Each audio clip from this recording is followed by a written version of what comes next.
A sentence can have multiple subjects related to the same verb, known as compound subjects. For example, Ahmed and Mohamed collaborated on the project together. Each subject in a compound subject can be modified and expanded, such as, my brother Ahmed and his colleagues from India collaborated on the project together. A single subject can take multiple predicates joined by a conjunction, called compound predicates.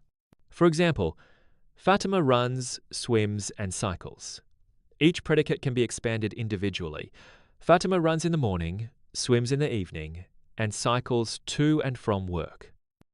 In English, information in a sentence can often be reordered. Modifiers of the predicate can appear before the subject, and vice versa. For example, he goes by bus to the movies every Saturday at 8 o'clock. Can be reordered as he goes to the movies at 8 o'clock by bus every Saturday. Or at 8 o'clock every Saturday he goes to the movies by bus.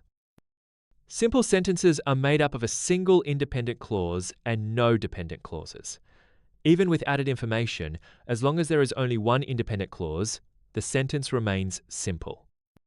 Simple sentences can be combined to make them more concise. For example, the tea was so hot, I couldn't drink it, becomes the tea was too hot for me to drink. Compound sentences are made up of at least two independent clauses expressing closely related ideas of equal or similar importance. They are joined using a comma and a conjunction or a semicolon. Compound sentences add variety to writing and avoid repetition. To form a compound sentence, ask 1. Does each clause have a subject and verb?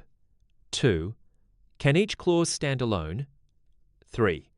Are the clauses closely related and of equal importance? If yes to all, a compound sentence can be formed. Compound sentences can be formed using coordinating conjunctions. Fanboys, for, and, nor, but, or, yet so, correlative conjunctions either, or, neither, nor, not only, but also, conjunctive adverbs, however, moreover, as a result, or just a semicolon if the relationship is clear. When using coordinating conjunctions, place a comma before the conjunction. With conjunctive adverbs, use a semicolon before and a comma after. With correlative conjunctions, use a comma before the second clause. A comma splice occurs when two independent clauses are joined with only a comma. Run-on sentences happen when clauses are joined without proper punctuation or conjunction. Both can be fixed by using correct methods for forming compound sentences. Practice forming compound sentences by filling in blanks with appropriate conjunctions. For example, I called her many times, but she didn't answer the phone. Complex sentences consist of one independent clause and one or more dependent clauses linked by a subordinating conjunction. They clarify the relationship between ideas and show which is more important.